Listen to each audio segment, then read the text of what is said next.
What is the shape of V, a U, or an L? That's a great question. In business, it's cyclical. It goes up, it goes down. Well before the pandemic, it could be a W. So the real question is, what has changed? What is different about our customer patterns and habits? What is different about delivery of product? Asking those questions and learning from them can make a big difference on how we adapt and pivot during this time.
Hello, everybody.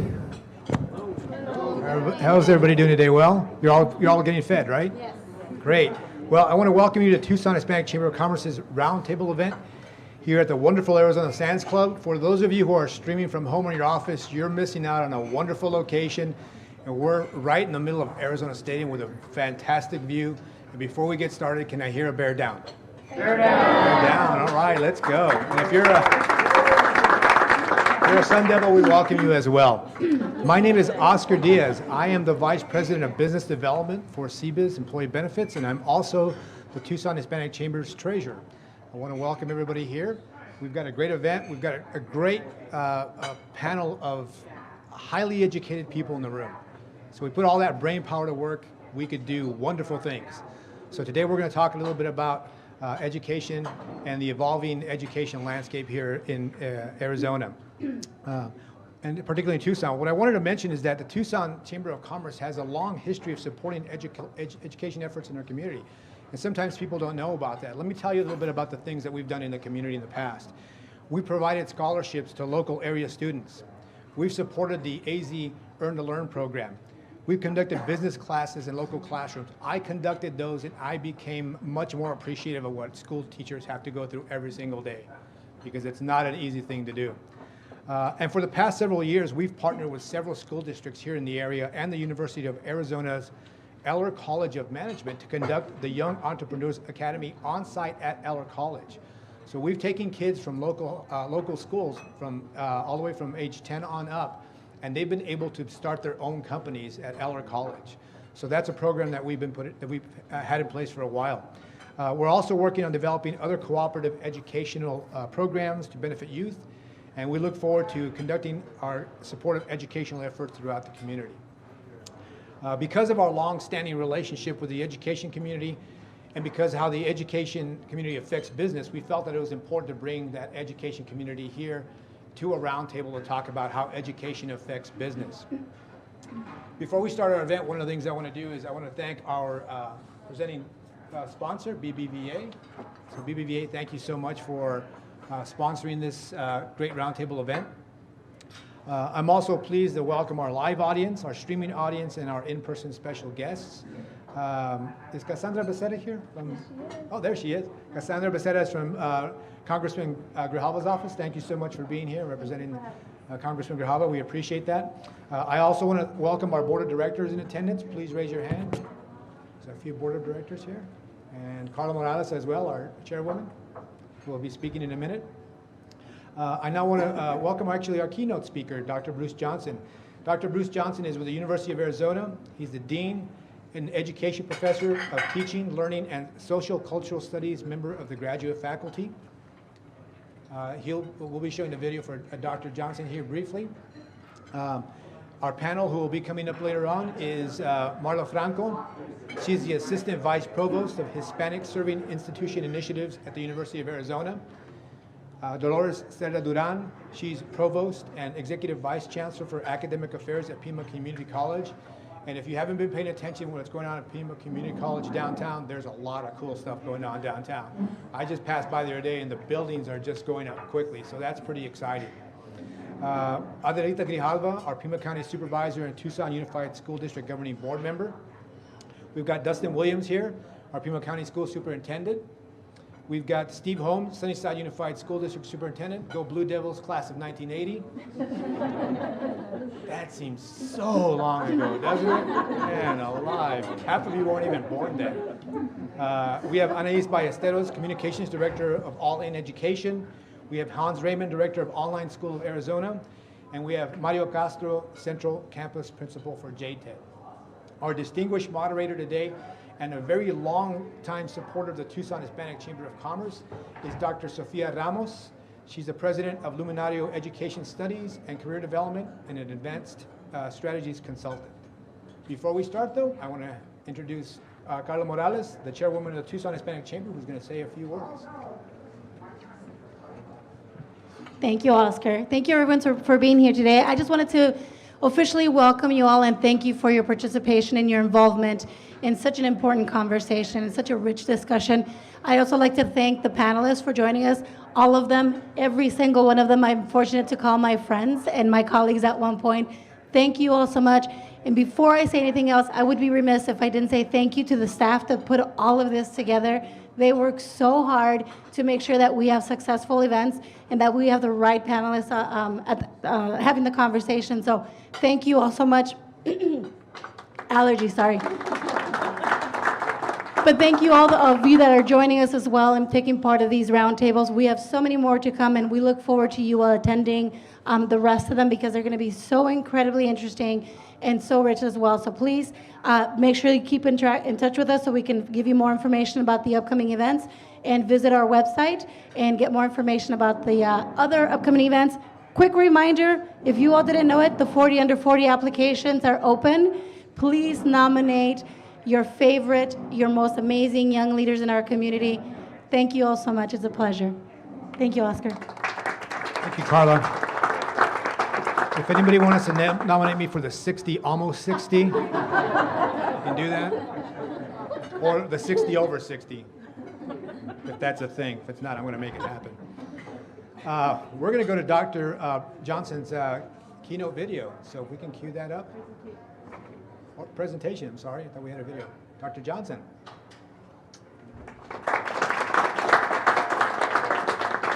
Thank you. Great to be here today. Thanks so much for the invitation. I'm really pleased to be here today to talk about what's happening in education, what might happen in education. This is a really great panel that you're going to hear from and have a discussion with in a few minutes. And so any one of these panel members, we could have swapped places and they could give you their perspective just as easily as I can. But I'm going to give you my take. And they may differ with some of that. So it'll be an interesting discussion. Let's see, do we have the slides? Oh, there we go. Okay. So I am Dean of the College of Education. A College of Education at the university prepares all kinds of educators, teachers, counselors, school psychologists, educational leaders, higher education, staff members and faculty. So we do a lot of things beyond just kind of the normal, what people think we do is preparing classroom teachers, and we obviously do that, and that's the core of what we do, but we actually do much more than that. What I would like to do today is taking this theme of evolving education that you're looking at and think about what will we do in the future? What do we learn and how will it lead to change? And will it? Are things going to change, or are we going to slip back to the way they were before? And obviously we all know that things have needed to change in education for a long time. And so the idea of slipping back to what it was is really a no-go. We can't let that happen. We have to improve things. And I think we've obviously had lots of challenges over the last year and challenges ahead. we also equally have lots of opportunities that emerged over the last year, and others that have kind of been sitting there waiting for us to grab hold, and I think this is a really nice opportunity to do that. So I'd like to share some thoughts on opportunities and challenges, and then some cautions to close before we get to the panel. I'm going to do this so I don't have to look over my shoulder all the time. So first, the first challenge really deals with inequities of opportunity. And so over the last year, we've really noticed, and it's really become incredibly apparent, that there are incredible inequities built into our educational systems. These inequities have been around a long, long time, so they're nothing new, but they become much more apparent, I think, to everybody. We can't hide from these any longer. And so I would like to share a few of those. So first, obviously, internet access was one that became readily apparent immediately as soon as everything went online. Some people have it, some people don't, and everything in between. And so that obviously has been a giant issue over the last 15 months. Technology itself, again, those who have, those who don't, and everything in between there. So those are the obvious ones. Another one that's popped up, though, when I talk to teachers is that there are many cases where teachers have talked about the fact that they're teaching remote students who are online, and sometimes both those parents have to work, and they're not in the home. And those kids are responsible for younger kids. And so, you know, we hear sometimes that families don't provide enough support for students. There's no family in the world that doesn't want their students to succeed and do everything they can to do that. But in reality is, it's easier for some people to do that than it is for others, just because of the resources they have. I don't know what I'm doing to get this off all the time. Let's see. I think Could you pushed it. You pushed it. Am I pushing it? Okay, I gotta keep my hand under control here. Oh, no, back up if you would. Sorry. No, I did the same thing. That's a really sensitive clicker. I breathed on it. So remote teaching is another challenge. We did learn some things about how it can be done poorly, and that's with us at the university as well as pre-K-12 schools. Now, it's not always done poorly. In fact, we'll talk in a minute about the things we learned about doing it really well. But part of what happened, I think... Yes, it did it by itself. Yeah, I'm not sure. There's a Okay. ghost in here. But I think the suddenness of everything, if you remember back to last March when things just all of a sudden went without teachers, I mean, maybe had a week to prepare at the most. Children and families had a week to prepare, and people just weren't ready for it. And so the suddenness of it and the lack of preparation really exacerbated those challenges and caused a lot of really poor teaching and learning for a long time until people figured it out. So the same happened to us at the university. We did it suddenly as well. We've had some faculty, obviously, who've been teaching online for a long time and do it quite well, and we have great support systems for that, but we also have faculty who've never taught an online course before March of 2020, and they were not happy. And they had to learn on the fly very, very quickly, and the same thing that happened with pre-K-12. So I think that lack of support, or that suddenness, made it really difficult. But one of the lessons from that is the context really matters. And so you can have the best online teacher and the best technology, and the Wi-Fi is working great and everything, and you can be all set up for really great things, but the context behind that might make that really good online course and teacher not very effective. If students are home alone watching Three Little Siblings, it's going to be really tough for them no matter how good the teacher and how good the materials are. The third one is teacher recruitment and retention. This has been a long-standing issue, particularly in Arizona, giant issue in Arizona. And the question right now is whether this is going to even get worse. Are there more teachers who are not going to come back next year because this year just kind of wiped them out? And you hear talk of that, we just don't know the effect of that. Some of our other panelists might be able to talk to that better than I can, but that's certainly a worry. But there are some long-standing problems with recruitment and retention that are not just the number of teachers. They're who are the teachers? And this has been a problem for a long, long time. I'm going to share some data with you in a moment, but there's a giant disconnect between the demographics of teachers in this country and the demographics of students. And that gap is widening, actually. Teaching field is actually getting a little bit more diverse, but students are getting way more diverse, much more quickly. And so that's an issue, and I'll talk about some of the changes that are happening to address that issue. And finally, we often have teachers, particularly when we have to hire teachers who, because we're desperate and need to fill a classroom, it's really easy to end up with teachers who don't know the community, who don't understand the culture of the community, who aren't able to take advantage of the funds and knowledge in the community. Those are really, really big issues that are always a problem, but they get even worse when we're in this kind of teacher crisis situation with recruitment and retention. Okay, next one. So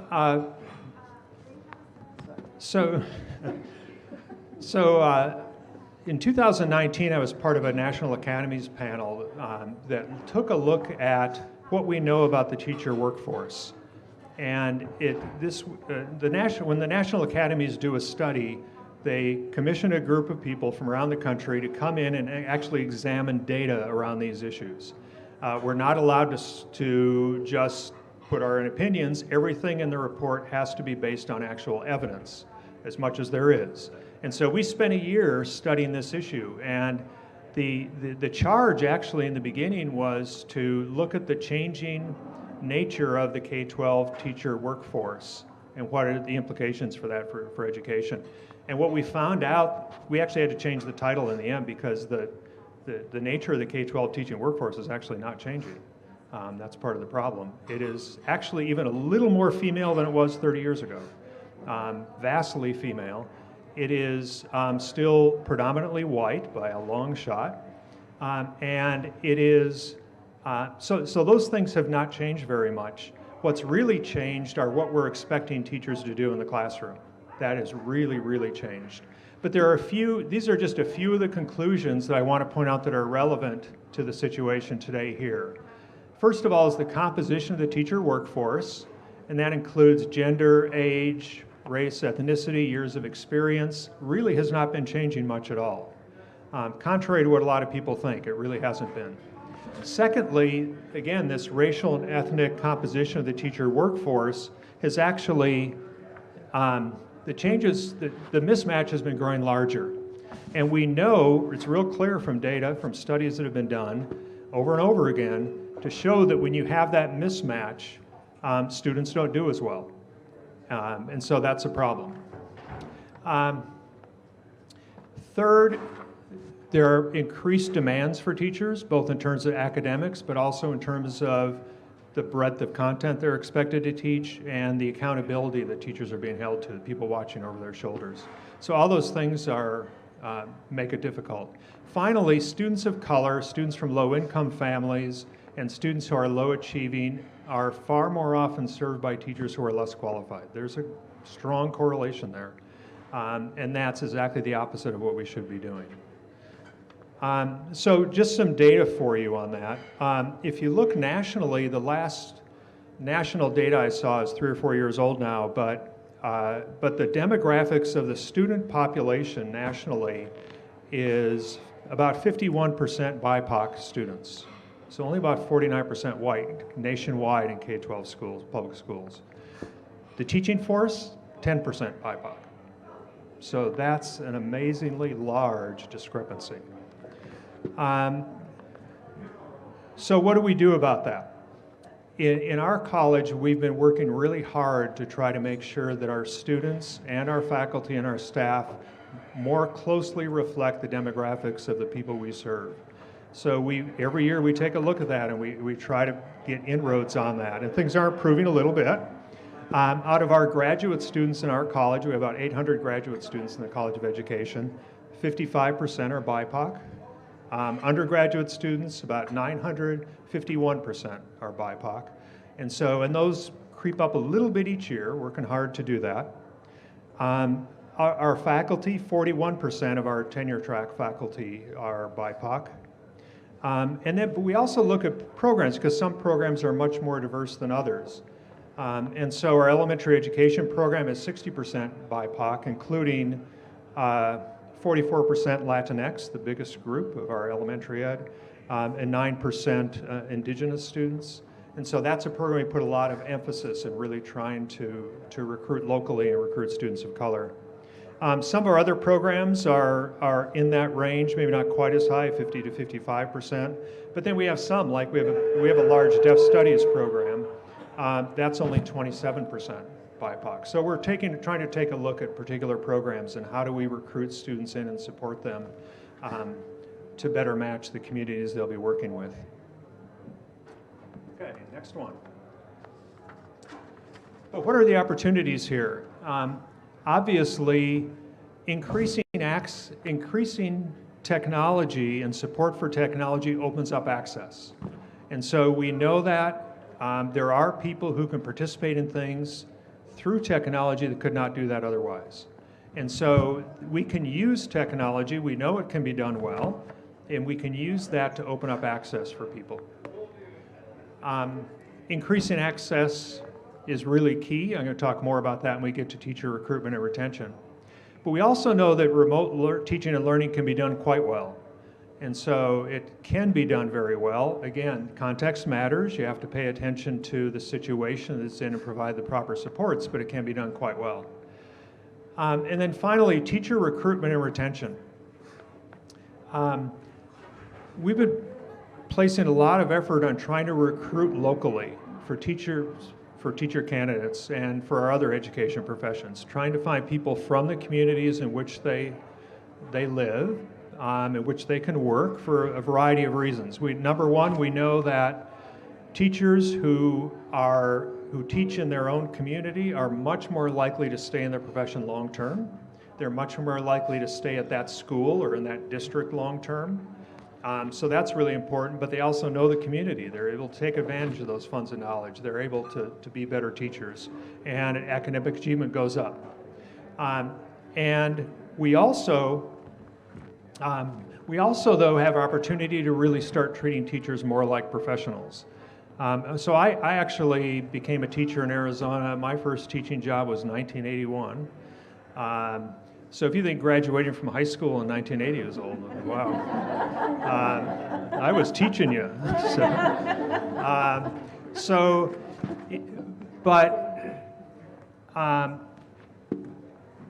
But we have to, now I lost my whole train of thought here. Teaching teachers as professionals. The situation with treating teachers well has actually gotten worse since 1981. There are more and more micromanagement of teachers, more and more mandates, more and more people looking over their shoulder and treating them as if they don't know anything. And so we're going to micromanage everything you do. And there's a lot of pressures on teachers from that. And frankly, that's why some teachers leave. They're tired of that. Next slide, please. I'd like to talk about some examples of things that I think are positive.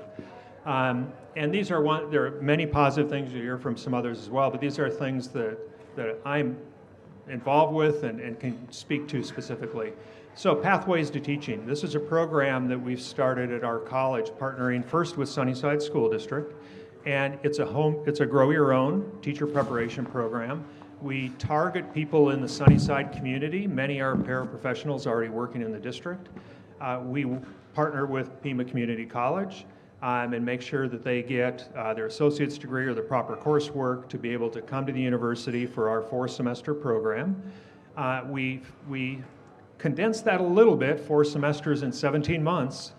We teach the classes out at Sunnyside, in a Sunnyside school, and we partner with Sunnyside so that between us and Sunnyside, we're able to pay all their tuition and fees and give them $1,000 a month living stipend in addition, so that, which isn't much different than take-home pay if you're a paraprofessional, so that they can actually afford to quit their job for 17 months, end up with a university degree, and be able to teach in their community. And so it's a way to get people, bring in people, provide access to people who just otherwise there's no way they could afford a university degree.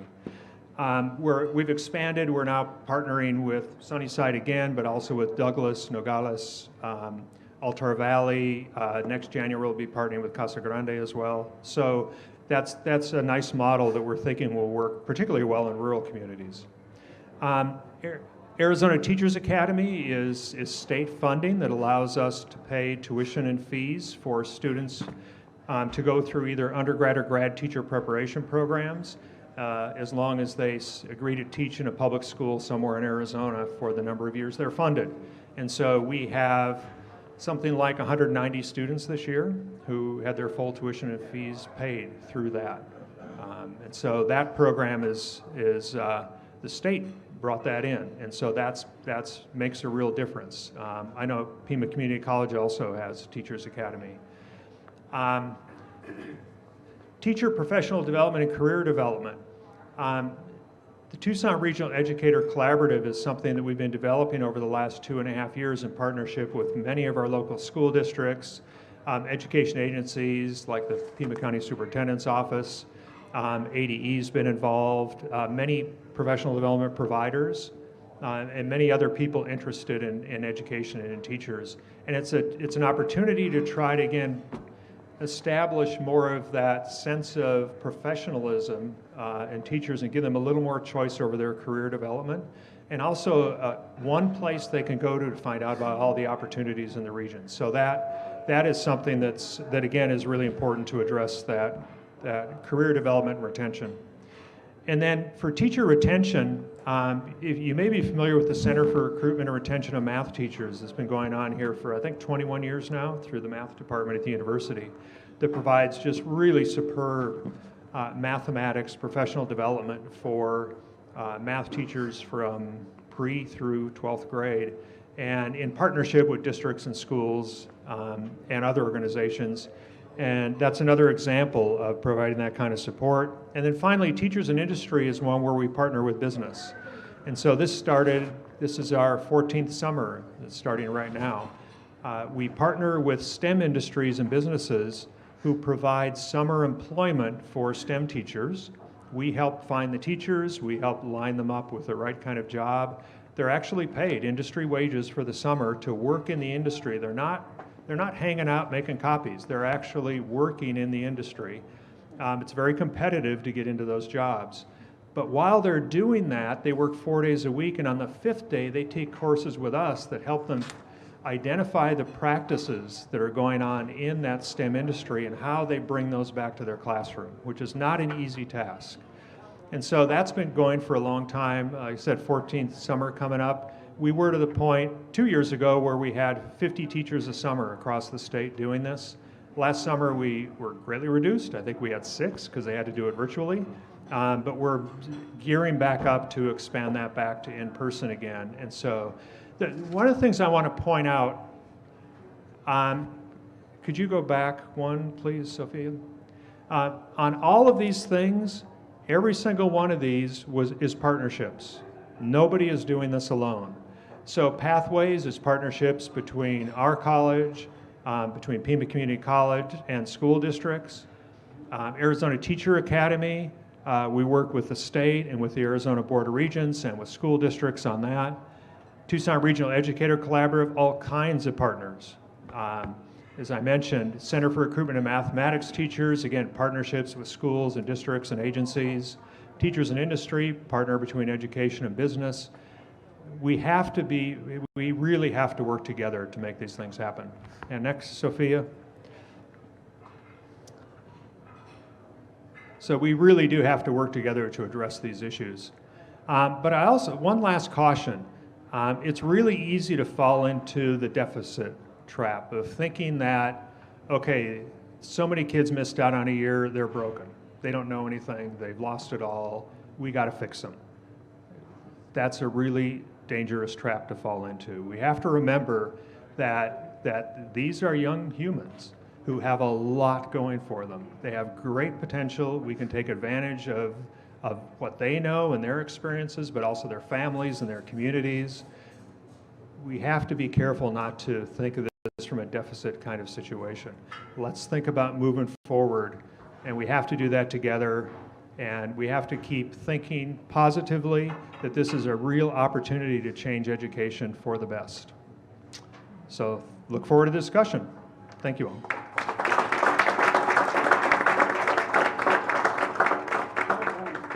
That's yours.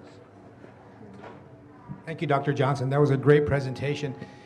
It's really good to see, in our own backyard, the University of Arizona, and the type of collaborations they're having with a variety of stakeholders in the community and how that's creating changes. And, one of the things that we want to talk today about is evolving education. And you can clearly see here at the University of Arizona that they're working to make sure that the teachers that they're teaching and the programs they're putting in place are constantly evolving.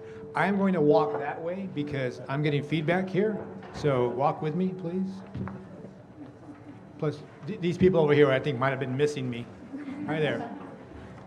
So we're going to get back to our presentation in a minute, but we have to thank a few folks. So we want to thank some of our sponsors. So our community sponsors are the University of Arizona, Pima Community College, Pima JTED, Arizona Sands Club, Southern Arizona Video Productions, Sunnyside Unified School District, Pima County School Superintendent's Office, All in Education Leadership Power and Justice Program, our corporate members who we count on greatly at the Chamber, which are Wells Fargo, Community Casino del Sol, Southwest Airlines, Altria, the University of Arizona Tech Parks, Arizona, Comcast, Vantage West Credit Union, the University of Arizona, Simply Bits, BBVA, our presenting sponsor, Chase, Desert Diamond Casino and Entertainment, Arizona Complete Health, Janipro, Cleaning and Disinfecting, and Hensley Beverage Company. And then we also want to thank our media partners who help get the word out for us. La Buena 94.3 and 990 AM, Arizona Daily Star and Tucson.com, Foro Social, Hola Tucson, 106.3 The Groove, Channel 40 Telemundo, Arizona Bilingual News, Two Busy Gals, La Caliente 92.1 and 95.7, Tucson Local Media, The Voice 1030, Southern Arizona Video Productions, and Sun Magazine Arizona. So thank you very much to all of these partners who are supporting the Chamber in these events. What we'd like to do now is we'd like to start our program, our panelist program. And so what I want to do is invite our panelists and our moderator up. So when you're ready, we're going to go ahead and bring you on up. In the meantime, as they're coming up, I want to remind folks to go on social media, on the Chamber social media site, and share our event. Remember, likes are good, shares are good, and comments are good. So please do that. So just to remind you who our panelists are, we have Marla Franco with the University of Arizona, Dolores Cerda Duran with Pima College. Test, 1, 2. Adelita Grijalva, Pima County Supervisor, Dustin Williams with the Superintendent's Office, Anais Ballesteros with All in Education, Hans Raymond with Online School of Arizona, Mario Castro with JTED, and of course, our moderator today is Dr. Sofia Ramos. Dr. Ramos, the mic is yours. Buenas tardes. ¿Dice tardes? Buenas tardes. Buenas tardes. Buenas tardes. It's great to be here with you today. We have got a jam-packed event with all these wonderful speakers. So before we get started asking them some very important questions, I want to set the stage for you. Today is about transforming and pivoting and partnerships, building on partnerships and really taking what we've learned together and moving it forward. The Chamber has decided that is embarking on developing community and bringing us together so that we can work together to solve the community problems and to make sure that all that we do is in service of our community. So 2020 was a difficult year. Approximately 600,000 deaths in the US alone. This has touched all of us, our friends, our family. We've all been forced to pivot, and we've all been forced to do things differently. Some of us worked at home, some of us lost our jobs, And so these are things that are affecting our students, and today we're going to talk about how do we work together to help our students. The positive effects, global carbon dioxide emissions fell 6.4%, 2.3 billion metric tons less in 1 year. When we've always said for the longest time that we couldn't get rid of our cars, somehow this year we did. So that's really important for us to think about. How do we go forward and take advantage of not hurting our earth? Harsh realities, this is something that we'll talk about today. 50,000 K through 12 students did not come back to school. Survey of the American college students said that 21% of students in households making less than $25,000 a year left during the pandemic. 38%, that's a horrible number for us today. 38% of students of color left because they could not afford tuition. They're taking care of their tata, their nana, their children, their cousins. 25% who left will not be coming back. That's a horrible number for us to think about. And 19% of undergraduate students will not graduate due to pandemic. So those are important things to think about today. Our panel today is going to share their wisdom. They're going to tell us how they pivoted, and they're going to tell us how we can work together as a community to take the solutions forward. I'm very excited to tell you a little bit about what community members have done. The Chamber worked tirelessly, endlessly on the community. They were involved in care relief funds, and they also helped businesses in the community keep their doors open. They worked with people who needed help, who felt hopeless, helpless, and they were able to connect them with resources so they could continue to keep their doors open and look for solutions. We want to celebrate at the university. Paloma Beamer, Celeste Gonzalez, Nolan Cabrera became full professors. For our community, that is huge. And I probably missed some, but let's celebrate the ones that I actually got a hold of. We also got Michelle Tellez, got tenure. Now, these are huge, huge accomplishments that we all need to celebrate together. Sadly, the pandemic did affect people, and for some people, it was harder than others. We really have to think about our vulnerable populations, and this community is about our vulnerable populations.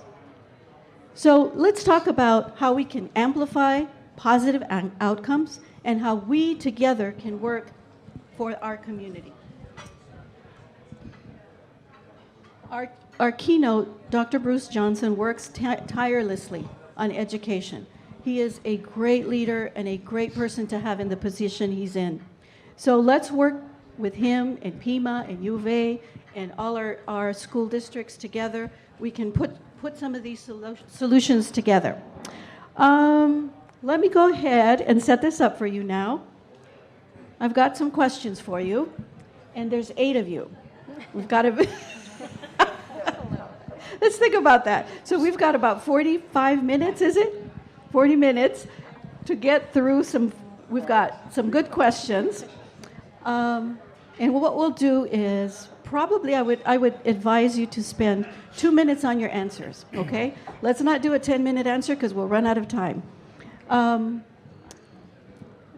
Let's talk about your strengths. What did you learn, and what can you share that you can maybe partner with, that we can amplify? And we'll start with Dustin. Well, first of all, thank the Hispanic Chamber for having us here and all the constituents streaming on Facebook. Glad to be here. As the elected Pima County School Superintendent, we get to see the eagle eye vision and work with all of the entities of education and state and federal in some circumstances. So for us, we looked at everything with COVID and we said 1 negative will turn into 2 positives.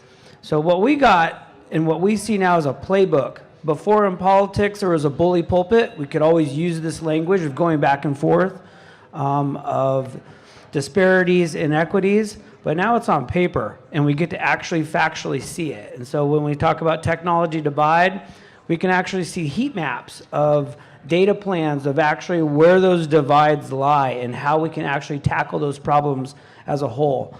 And so I think that has been the big thing. As Bruce said, together is how we're going to work this. And so the partnership that we have seen build between especially county, local here with Pima County, and then all schools, district, charter, private, and homeschool community, has been something that's never been done before, at least in my term or maybe in the past. So to see those two divisions start to connect and build strategies and solutions going forward as a group is going to be very powerful going forward. Steve? Sure, I'll join. Buenas tardes. Thank you for the chamber for inviting us. The strengths that I saw are just more specific to school districts is that it's forced a lot of us as superintendents to collaborate together. I think we're much more unified than we've ever been historically as a school system serving Pima County, and that this is just uncharted territory. So the discussions we're having and the types of collaboration that we're having, I think is going to be something that's going to be a strength for us moving forward because we have colleagues now in the work. I think Arizona did a really good job of setting up a competitive structure amongst us, and I think this unfortunate situation has really unified us into really thinking more about the community at large and not about our individual kind of groups. So there's more of an altruistic feeling among superintendents around community that I think is going to be long lasting as we move forward. Thank you. I have the unique position of serving on the TUSD governing board and also being a Pima County supervisor.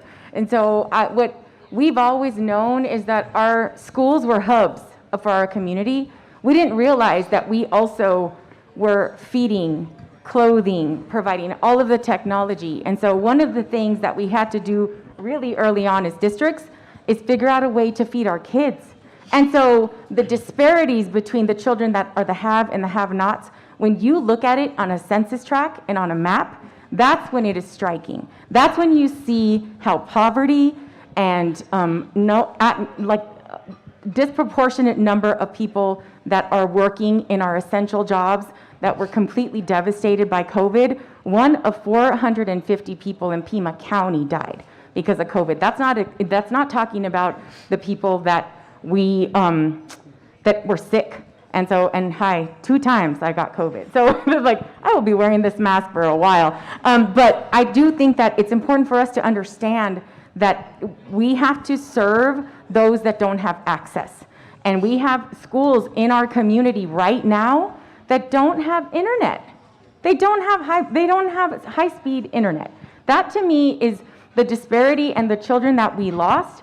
TUSD lost almost 3,000, Sunnyside probably 1,500. And they're here in our community. They haven't left. They just couldn't access school. And so that to me is a disgrace for us to not be able to do that. So to have the position that I have now in Pima County to work with the health department and with our IT department to try to fix some of those things and those disparities is going to be really critical. Thank you. Marla Franco from the University of Arizona, Assistant Vice Provost for Hispanic Serving Institution Initiatives.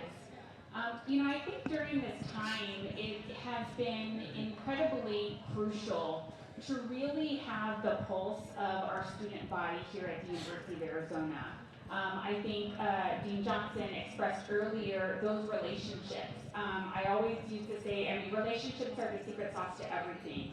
And having a really strong pulse on our student community here at the University of Arizona, knowing that we enroll 25% Latinx students, we also have a considerable Native American student population, large first gen, as well as low-income student population as well. And knowing those data points really helped us to better understand what some of those pervasive needs that were just considerably amplified during the pandemic. We knew prior to the pandemic that 3 out of 10 students experienced food insecurity. That's not, I can't eat once in a while. That's consistently, I don't have access, or reliable access to a source of food, right? And that only further got exacerbated during the pandemic. One of the things that was incredibly helpful, not just in terms of having a good pulse on the student experience at the University of Arizona, but along with 2 colleagues of mine in the College of Education, we were awarded a 1-year research grant from the National Science Foundation.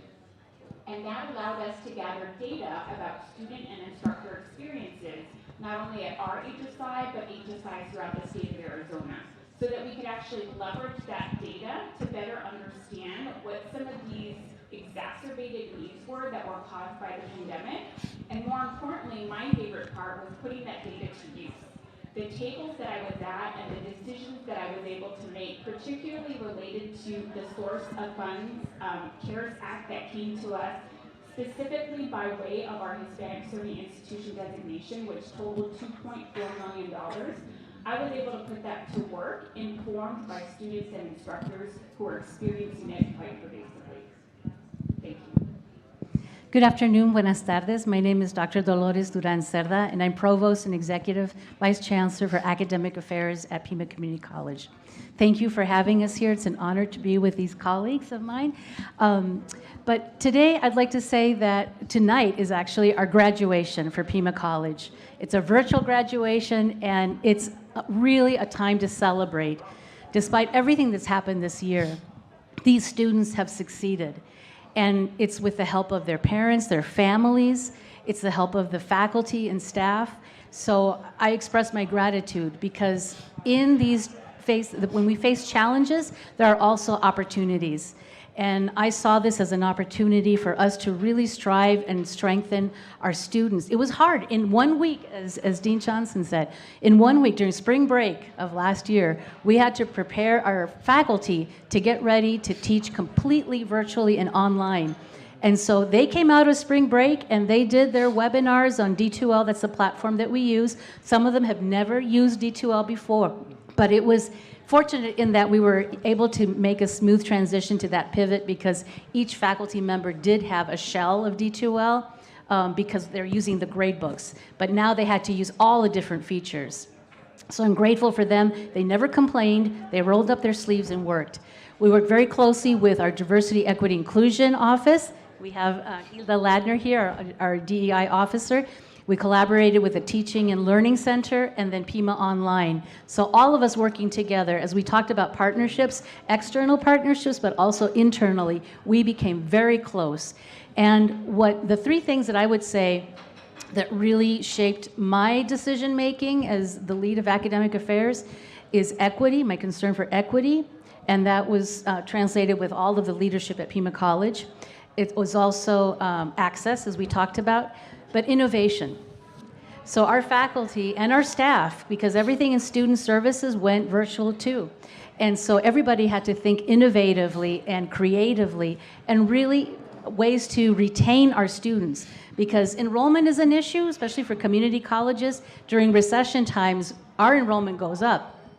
Not this time, it tanked nationally in community colleges. But we worked hard, and we have our graduation today, so there are lots of opportunities to be thinking about. So, thank you. Let's really focus on solutions we can share together and partnerships we can develop. So as we move through the day, let's think about those things. What are things that Pima can do with Sunnyside, or what are you already doing, or what can we amplify? So one of the things that my name is Mario Castro, by the way, principal for Pima JTED Central Campuses. One of the things is more of a qualitative analysis of just, browsing through news, Reddit, etc. is something we as a group here already knew is the value of teachers. And how many times did you read on Facebook, on Reddit, or wherever, that parents were saying, can we go back to the classroom? I had no idea how difficult teaching is. And so finally, the value of teachers that we always had finally came out into the general public. And so now we can use that as leverage to go to our state and federal governments to say, these teachers deserve more money. They deserve to have a living wage so that they can provide for their families. But I don't want to stop there. Districts and schools need to partner with those same organizations so that we can provide the professional development that our teachers need to stay in the profession. I do agree that the metrics are high. We're expecting our teachers to do a lot. But I believe in those metrics in some form and fashion, especially as an industry principal where our state boards of nursing, cosmetology, et cetera, expect our students to perform in certain ways. We need to be able to give the resources that our teachers need to be able to teach our students so that they keep that information and they're able to pass these exams. So the value of teachers that has come out in the general public can be used as leverage so that we can pay them and we can continue to teach them so they can provide for our students. Good morning. Thank you for having me. I'm Hans Raymond, and I'm the Director of Online Schools of Arizona, which is a new concept that is coming into the state. It's kind of taking off from other parts of the country. And basically, what we're doing is kind of filling a need, I think, that has presented itself during this pandemic. One of the things that we really focus on is those students that aren't going to return to school. Those students, those older students, okay, those older students that for whatever reason, and that's really not why we're here, whatever the reason is that they could not continue with their education, get their diploma and move forward either in college or in a trade is, because maybe they're teen parents. The pandemic created a situation where they needed to support their families. Whatever the case may be, I think this is one of the things that we have grown to see as is become very, very blatant for us in education, that what we have done in the past is no longer going to work in the future. So we have to rethink what we're doing, that linear thought process that we have in public education. We have to be able to provide as a community, an educational community, all the services that all of our students need, not only the minority students, but those students that for whatever reason, okay, the cards that they were dealt aren't allowing them to do what they normally would do. Hi everyone, good morning. My name is Anaís Ballesteros. I'm the Communications Director for All in Education. We actually just started as a nonprofit in April of 2020, so pandemic newbies. And what came from that is we actually released a report right at the start of COVID of how the pandemic affected Latino parents in Arizona. From those findings, we found that parents actually felt that there wasn't enough engagement from the schools. We were actually some of the first people they talked to after the schools shut down. From that, we took those findings, developed a program called the Parent Educator Academy. It's the first year in its pilot, and what we're doing is helping parents with the skills and the knowledge of how to better support their children at home during this at-home learning situation we're in, but then also continue to support them in their educational journeys beyond this.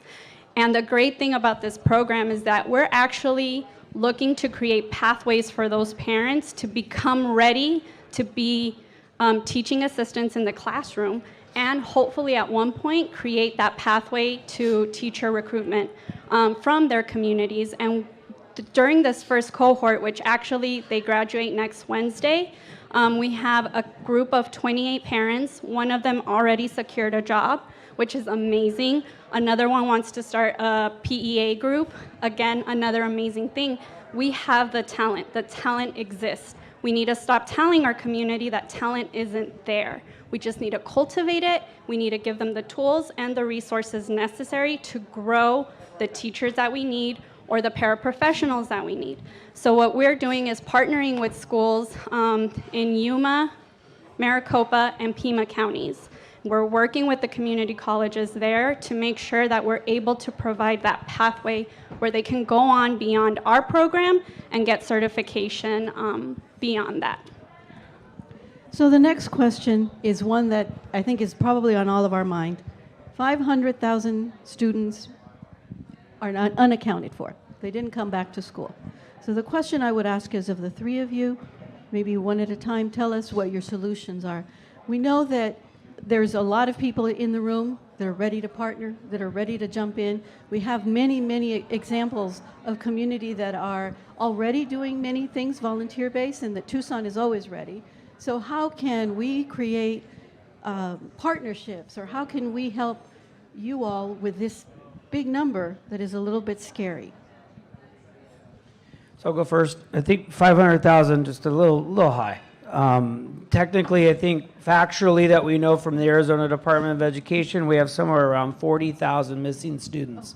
There's two types of students that we're looking at right now. Our office is partnered up with Superintendent Hoffman, ADE, to develop a task force, which is kind of a back-to-school task force, but also re-engagement task force. We know we have enrollment loss, but then we also have what's called missing students. So enrollment loss is in a couple categories. One is you have district schools and charter schools, and if a student leaves, that's enrollment loss. The other one is when you can't find the student and you don't know where they are. And those subgroups are pre-K, kinder, and first grade, and then we're focusing on the junior and senior level of those students. Defining that actual number of how many there are is very, very difficult to do. So ADE on paper has quoted close to about 40,000. We think the number could be as high as 100,000. Once this all gets shifted through over the summer, and we see the robust summer school programs come back, this will allow districts to finally start take a first look of how many students are coming back and evaluate those numbers. But obviously, there's some big things to think in mind. One, parents have to have their students enrolled somewhere. That is a law. Between the ages of 6 and 16, your child must be enrolled in either a district, charter, private, or homeschool. A lot of parents understand the district and charter part. They don't really understand the homeschool part. So during the pandemic, if they decided for whatever reason they're going to homeschool their child, and we saw about a 300-400% increase in our homeschool enrollment, which our office does the affidavits for, a lot of parents didn't know that, so we don't know how to count some of those parents. So what we'd like to do is two things. Double down with Arizona Department of Education to work on this task force, work with all of the community leaders, and then have the business community parlay that as a re-engagement program to get the kiddos back into something that where we can find where the kids are. And then number two is parents have to go do one of those things. Either re-enroll at your school, or if you have done homeschool or private school, our office must have your affidavit. You don't get in trouble.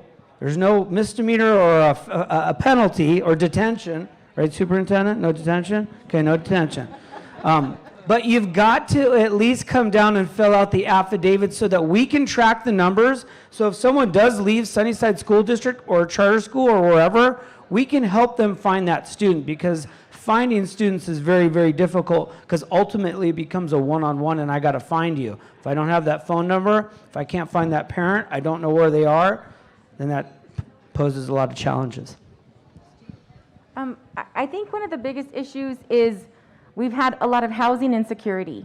We're short 50,000 affordable homes that people can afford. I don't like to say affordable housing because there seems to be this sort of like stigma to it, and it really is. We want to make sure families, if you're a working family, you should be able to afford a house. And right now, our market is sort of like knocked people out, so we have a lot of multi-generational families, more than one family living together. And if no one was at school because, all of our staff were home, there's no one to answer the phone, then what do? So I think some of that is just really a connection. And I had the opportunity to go through Summit View Elementary in Sunnyside last week, and their classes are almost at capacity. I mean, there seems to be a lot of students there. So as soon as the doors opened, we had more students come back. One of the biggest losses, though, was kinder in our district. And I don't know, if I were a mom of a 5-year-old, perhaps this year wouldn't have been the year I would have started that baby in school. But some parents did, some parents didn't. And so I think we're going to see more children come back as a result of that. I think it's going to be important, but we do need our media partners to really talk about the importance of getting back to school.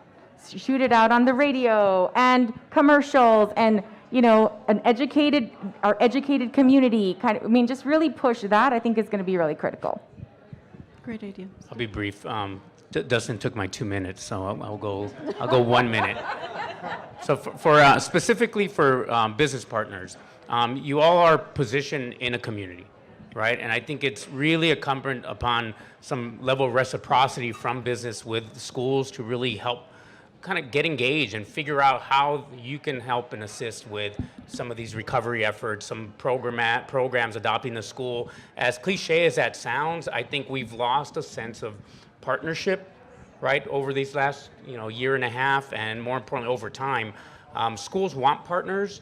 I think we need more business kind of reach out. It's going to be daunting on schools, so please don't misinterpret schools not knocking on doors as not wanting partnership. The reality is they're going to be mired in really trying to recover students and do everything else. But I think that additional support from businesses is going to be necessary. So please reach out to your community school or those schools that are sitting in your footprint. And I'm sure they'll have a lot that they can ask from you and a lot that you can give. So one suggestion that I might make is it possible for each of you to provide the chamber with an idea of something that you need help in, and the chamber can then have it on a website or have it somewhere where if I have a little extra time, I want to knock on a door and say, parents, this is how you get your kid back into school, or this is how you get credit for being teaching at home. What information would each of you like to share? Is that possible, Isabel? Okay. Okay, so I want to say something. Can you go to the slide with the Jetsons on it? There's a slide with the Jetsons? Did you want me to sing the Jetsons? Yes.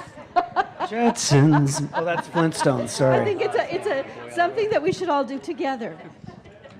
So today we talked about things that are difficult in our community.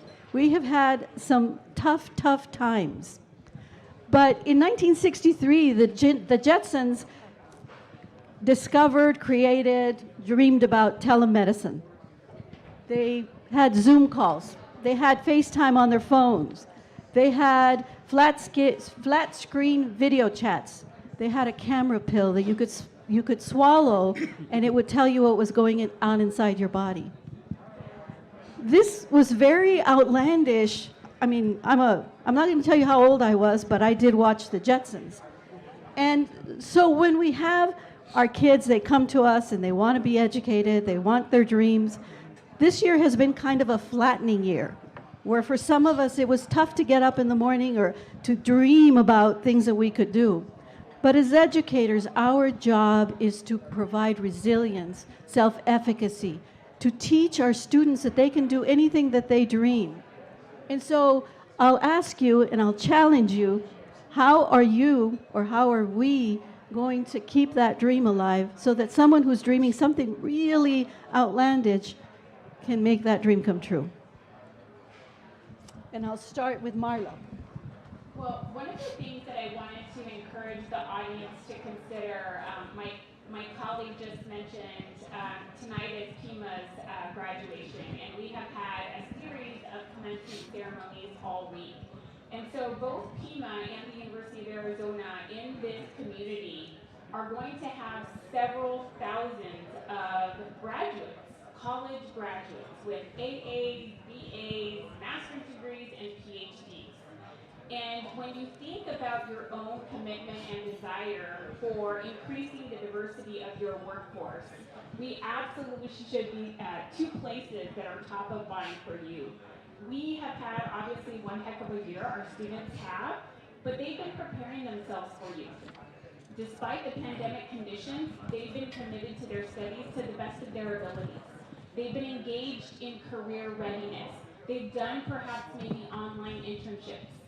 But they'll need your support to secure employment, and they'll need your support to transition and onboard to their employment experiences. So take them under your wing, mentor them. This is their first post degree opportunity. So take them, accept them, welcome them, mentor them, teach them, and grow them most importantly. Thank you, Marla. And I too am grateful for our partnership with the University of Arizona, with JTED, and with the several school districts here. So Pima College is very grateful for that. What I wanted to say also is at Pima College, we started a Breaking Student Barriers Task Force. And we came together and looked at what are the barriers, especially now with the pandemic and all the obstacles and policies and things like that. So it comprised of faculty, students as well, a student co-chaired along with a staff member, faculty member, and administrator. And we held student town halls. We wanted to hear the student voice. We wanted to elevate their voice. What did they go through? What were their experiences during this pandemic? And they shared, they were honest and candid.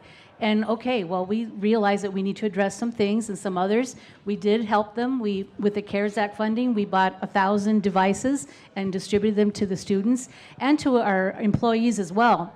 because some of them didn't have a device or an internet access. Also, we talk about the graduates that are coming this year, but we also have to look at revising education, how we deliver education. So for example, in the community colleges, we're looking more at skills, 21st century skills. What are employers looking for? They're looking for collaboration, problem solving, empathy, resiliency.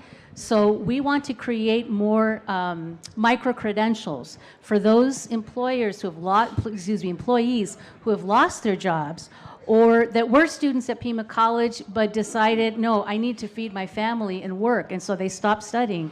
Or that they had one device and they had 3 kids in school, and then themselves being at Pima College, they chose to provide that device to their children. So by creating these micro-credentials, they don't have to stay in college or a class for 16 weeks or 14 weeks. They're short, and then they can specify something specifically that they can show to their employer and then perhaps get promoted. So we have to think about revising education as well as part of this partnership in working and collaborating with everybody here. And thank you for being here. So a quick story. I just want to let you know my dad, he was born in Nogales, Sonora, and he's one of 18 children. And he actually graduated from Sunnyside High School as a track and field runner. He got a scholarship to come to the U of A, and he actually ran around this track that used to exist back there. And he became a teacher. And for 37 years, as I was growing up, he told me, you need to go to college, you need to go to college, you need to go to college. So as an obedient son, I went to college. Really didn't know why I was going to college, but I fell in love with film and television, and so I got a degree in media studies, and then I became a teacher. And as I became a JTED CTE instructor, I started to understand that in his lens, college was the key to success. But we're talking about the evolution of education, and that evolution of education has to come from the involvement of parents understanding the way students succeed is not just through going to college, but it's through gaining those professional skills, right? The dual enrollment credit, the high school diploma. And so to me, it starts at home to let kids know, let's go through this journey together and let's find out what your strengths are. And college isn't ultimately what you need to do to be successful. I know plenty of masons, I know plenty of constructions and medical assistants and licensed nursing assistants who are very successful and feel very, very happy about what they've done in their lives, and then they continue to move forward. The whole point in this is just to say, what can you as industry partners of not only Tucson, but also Pima JTED and other districts in town, is how can you reach out to us so that we can be that liaison to the students and to our instructors so that you can provide those opportunities so that students just don't feel they have to just go to college. They can go to college and work at a clinic, and then they can also do a myriad of other things so that they can feel successful. Well, one of the things that Mario touched on was, students need to understand there's different pathways to success. Going to college right out of high school might not be the best option for a student. It may be somewhere down the road. They might need a skill. So in working with community and with partners with business and industry, I think it's real important going back to finding those students.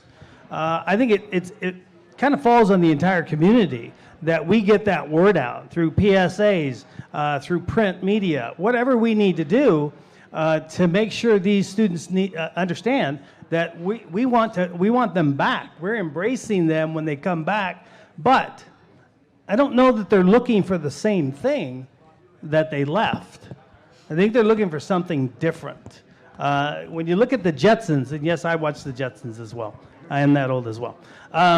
When you look at the Jetsons, it was so cool, but this is our new reality. And the question we have to ask ourselves in education, have we met the challenge of the new reality? I'm not sure that we have.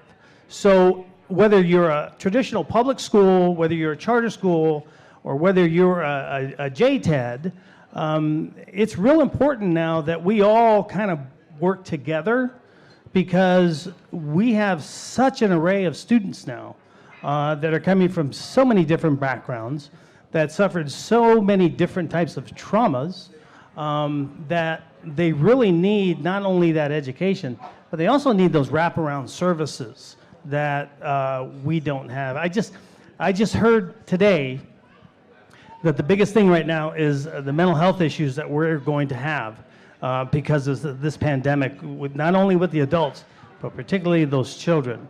And imagine, if you will, if we ever come to this again, those students that have been through it, the anxiety that they're going to go through, because they're going to have to do the same thing they did once before that a lot of them didn't like, and that's why we're losing students. And to mention those students that can't be found, you know, globally, this is a global situation. There's 25 million students that people don't know where they're at. They're not in school globally.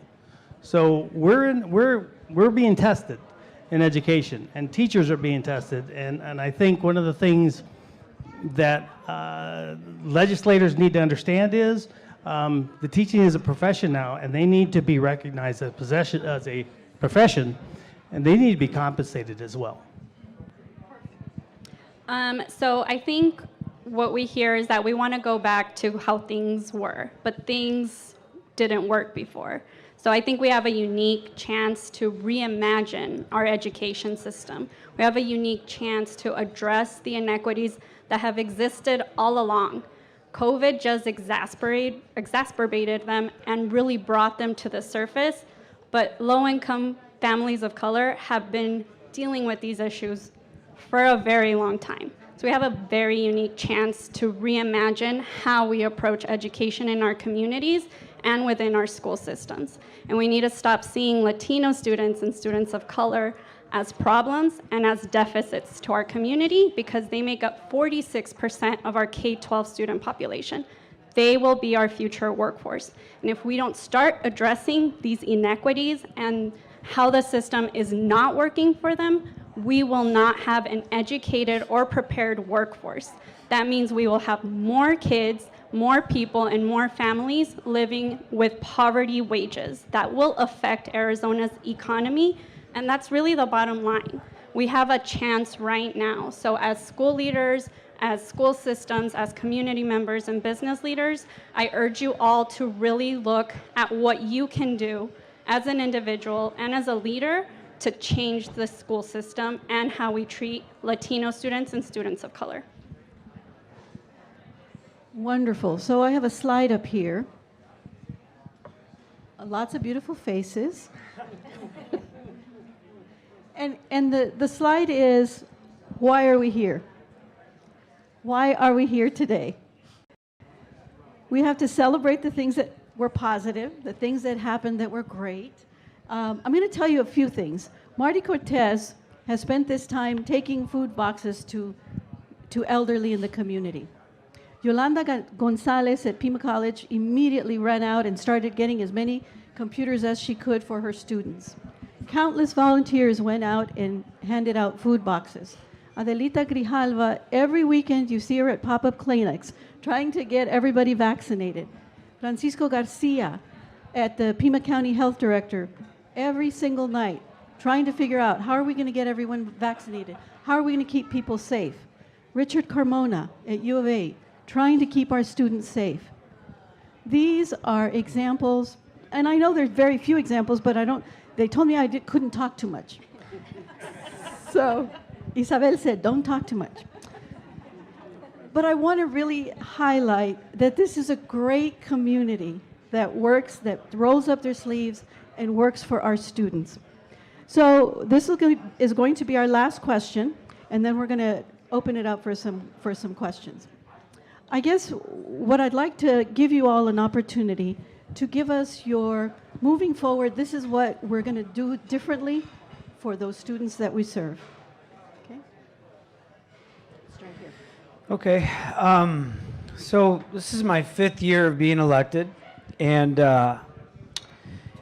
you get to learn a lot in this process. And I'll tell you right now that locally, what's happening in our schools and what's happening in our homes locally here in Pima County is really good. The teachers, what's happening, the administrators, the superintendents, there's some fantastic stuff going on. At the state level in our legislature, we have a major issue. And for too many years, several years, we do not have a correct balance of legislation. And for too long, that happens, it becomes greedy. And then the system doesn't work. And then you're stuck with laws that hinder you from growing and don't make you successful. We have laws right now getting ready to be passed that won't allow teachers to teach certain race criteria. So if we want to grow and we want to be a Jetson, where it all starts is allowing students to take risks. And we have to begin to have a balance, which means at one point or another, you're going to have legislators come together and work together to pass legislation collectively, not one side 31-29 or 16-14. It's gone on for too long. Until the voters decide to make that decision, we're going to be stuck in the same system. And that system is going to keep us down from growing, ultimately, in the state of Arizona. I'd also like to add, one of the things that we know is that students who have educators and leaders who look like them thrive. It affects their social cycle development. So I'd like to really open that up. Is there a way that we can work together so that we can have more leaders of color, more full professors, more administrators of color? So I'll just jump in and kind of try to bridge those two questions. I think first and foremost, I'm really working to ensure that students are agents of their own learning, really focusing on student agency. And communities like ours, many times you see very enabling classroom environments, right, which works against this development of future leaders, right? So we've been really pivoting instructionally on really trying to create some student agency in the classroom in the way we develop a learner-centered kind of classroom.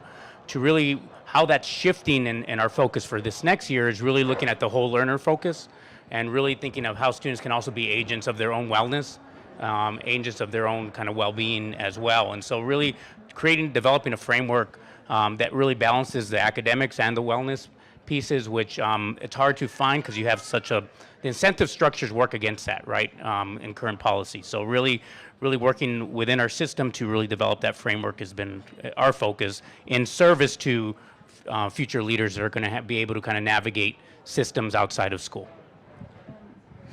You know, we've been talking about the deficits of online learning, and I just have to give a shout out to the teachers and the staff members and the principals who tried to figure out, like they were literally building the plane while it was flying, you know?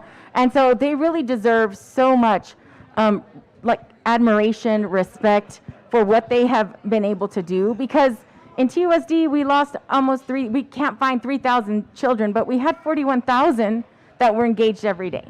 And so I think it's important for us to acknowledge those things, highlighting the fact that this system has really brought about we need to be able to work together to make the curriculum and the classroom relevant for our children. And the way we need our business community to jump in is to say, these are the skills that I'm looking for in the workforce. I have 10 positions and I can't find people to fill them. What are you looking for, and what can we do at the K-12 system, at Pima, at the U of A to make sure that we are incorporating that into the curriculum? Because we want our best and brightest to stay here. We don't want them to leave. And the only way to do that is to make sure that we're engaging them every day. Just quickly, two things. Here at the University of Arizona, one of the things that we have the opportunity to actually launch this summer is a curriculum redesign institute.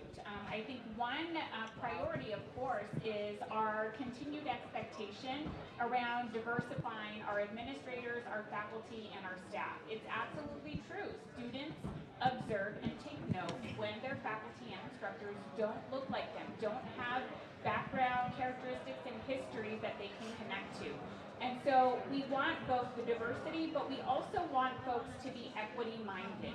And we want folks to be skilled in knowing how to appropriately weave in curriculum that really affirms who students are and acknowledges and invites students to bring their whole selves into the classroom. At that point, they will feel a sense of connection and belonging to their learning environment.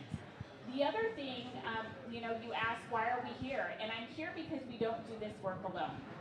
One of the things that we were able to launch during the pandemic was in January, there are actually 22 Hispanic serving institutions in the state of Arizona.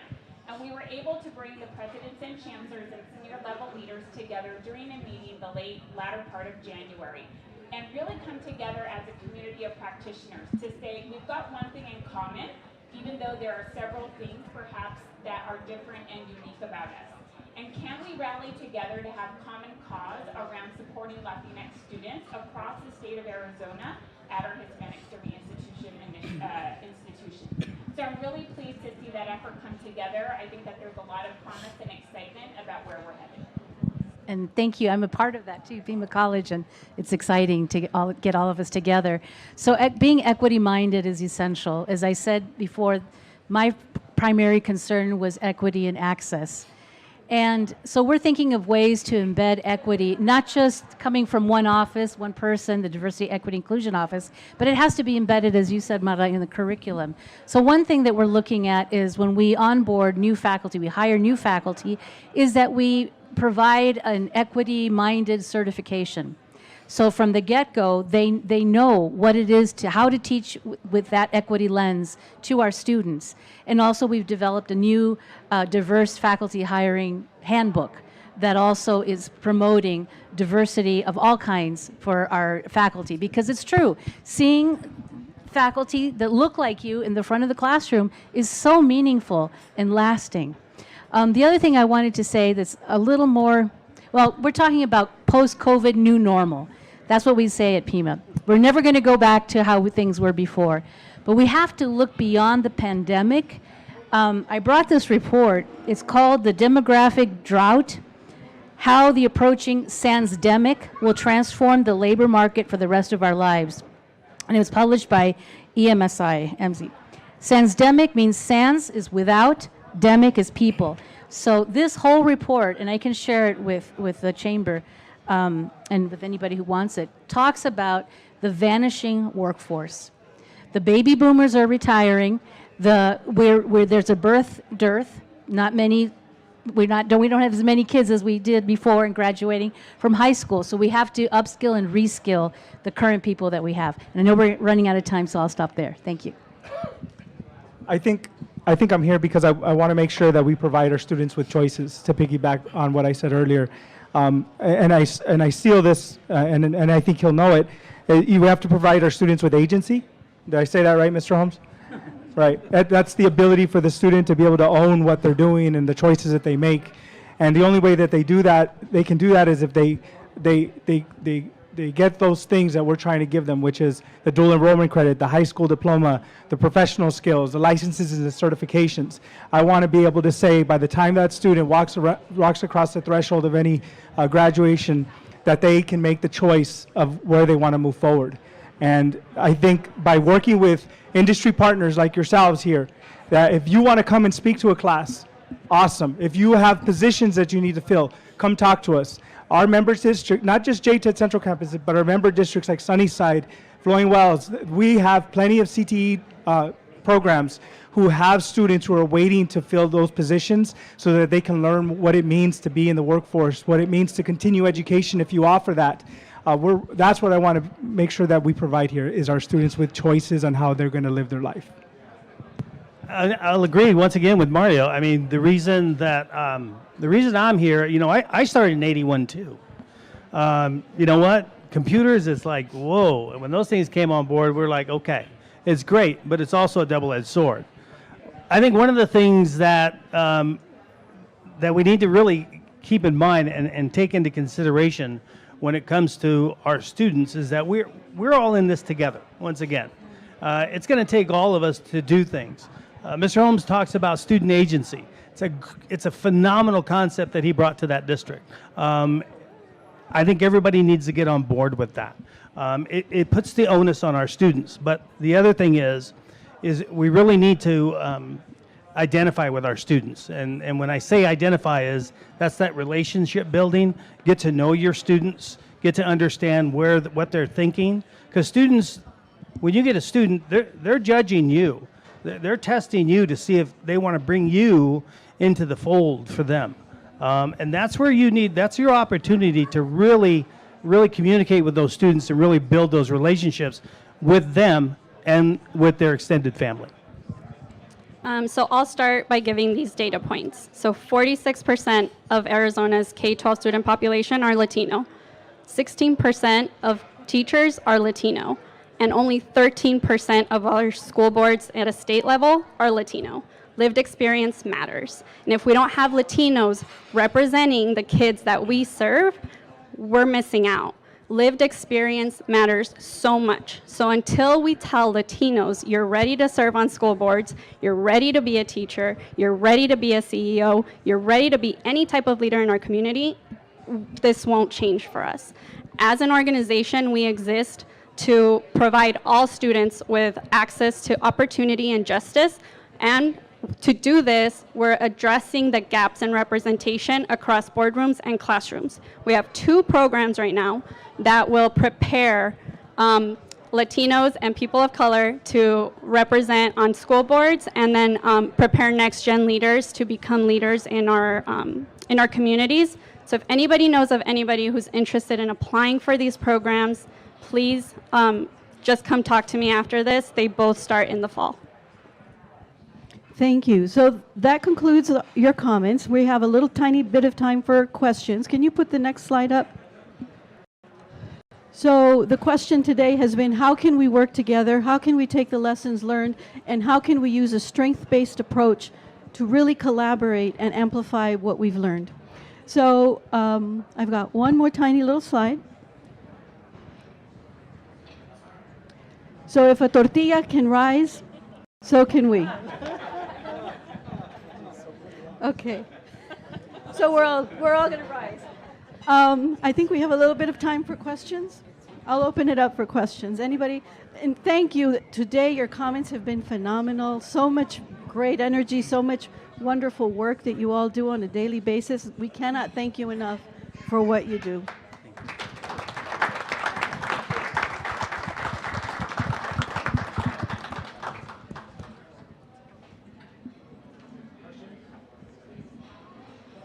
Can I add one thing? Because one of the things that we're talking about as far as strengths in our community, I think that we need to value and honor bilingualism, bicultural. That's what our people, that's what I'm looking for in people that are working for me and surround myself with, because I think it's relevant to the communities that we're serving, and because it is, again, a shared experience that we all do. And so one of the things that when I was in school was really shut down. My dad was the same way. You don't talk about the fact that you can speak Spanish. You try to hide that accent. You try to hide your culture and who you are.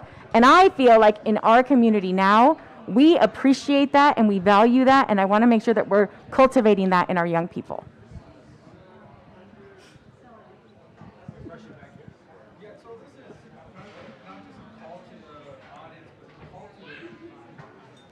Call to the community, and we talked about collaboration, connection.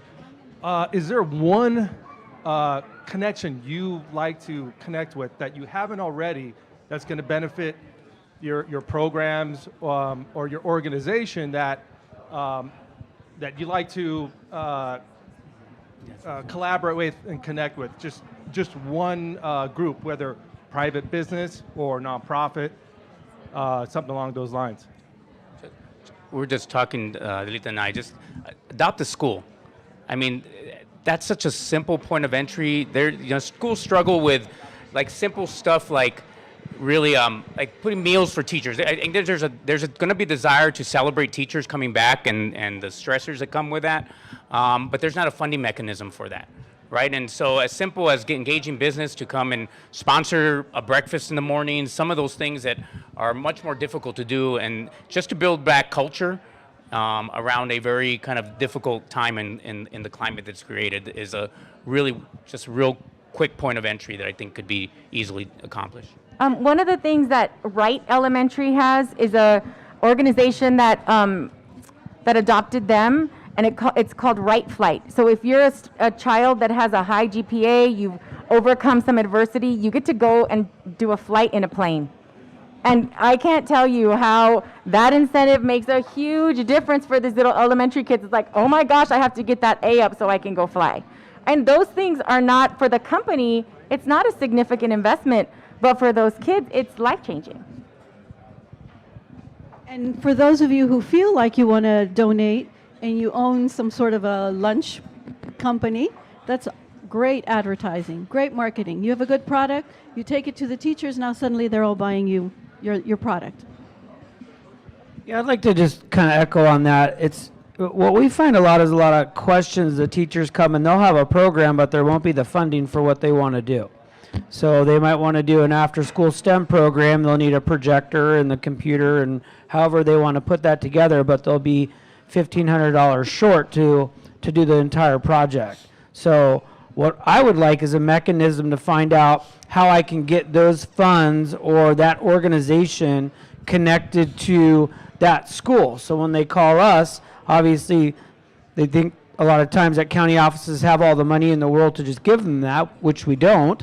Wish we would, Ms. Grijalva, but Me too.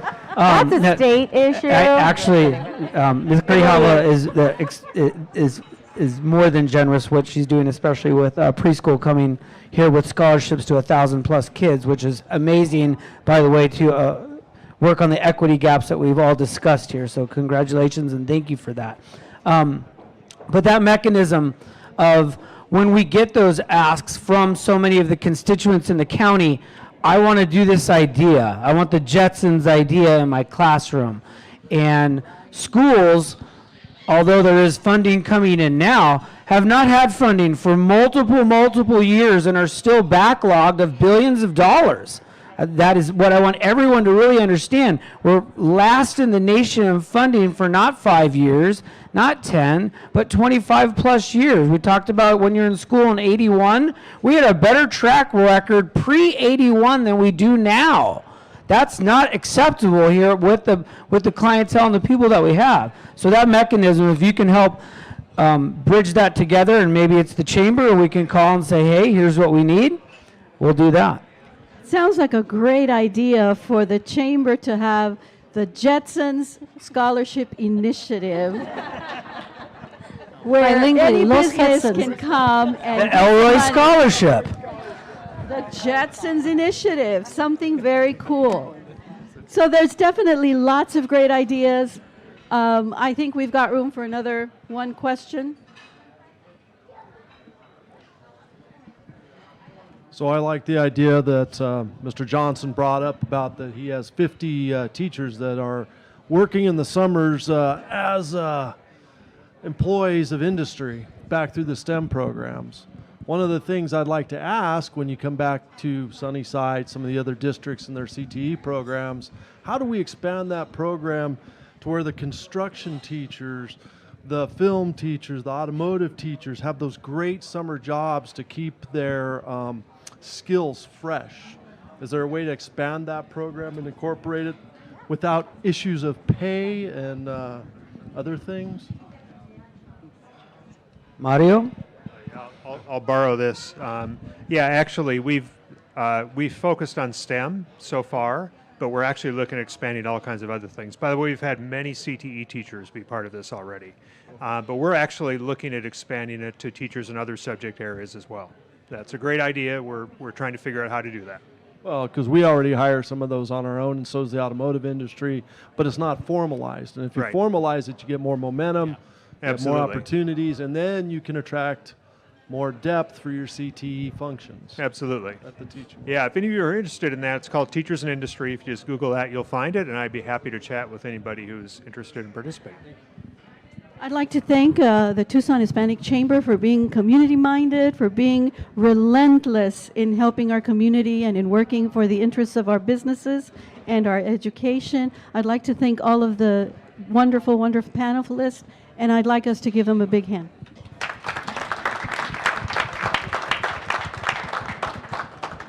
Thank you, Dr. Ramos. Thank you, everybody in attendance.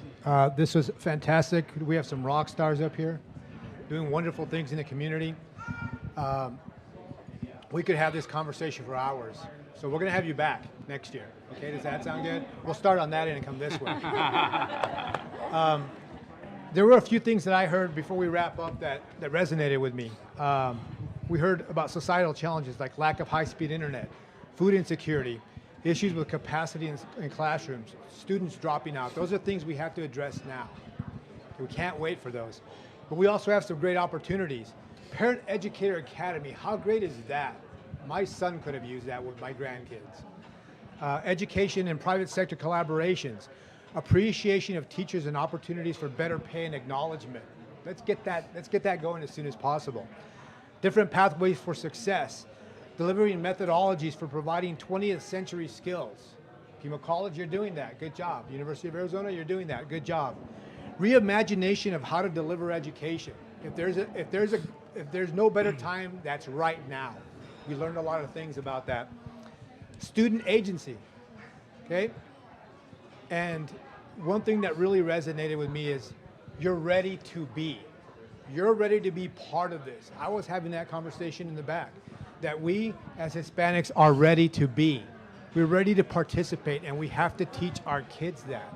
We have to teach our grandkids that, okay? The one thing I want to say is if we have a scholarship, a Jetson scholarship, it'll be called El Roy, not Elroy. El Roy. El Roy. I like how that sounds. We want to go ahead and wrap it up now. We're running a little bit over. I want to thank all of our sponsors. I want to thank our community members. I want to thank the Sands Club. I want to thank the video team. I want to thank the staff at the Chamber for all that they do to put these events together. We've got a great team of people. We have a lot of collaboration going on. I want to thank, of course, the board members, because we do some work. There's a lot more coming, so we want you to engage. We want you to attend our roundtables, whether you do it virtually, whether you do it in person. We're trying to bring you quality information. As you can see, there's a lot going on.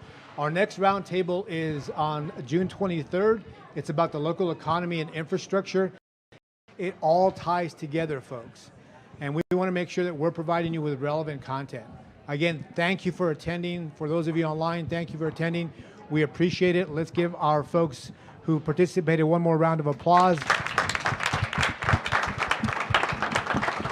Have a great, have a safe, have a prosperous day. Give me a bear down. Bear down. All right, thank you, everybody.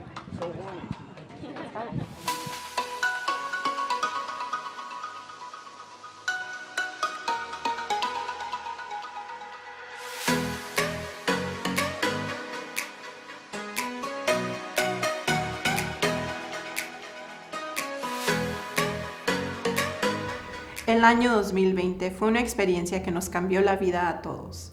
A medida que la Cámara de Comercio Hispana de Tucson mira hacia el 2021, los invitamos a que se unen a nuestra conversación de mesas redondas, donde nos reuniremos a discutir lo que está sucediendo y cómo juntos podemos hacer avanzar a nuestra comunidad. Para más información, comuníquese con nosotros al tucsonhispanicchamber.org o llámenos al 520-620-0005. Gracias.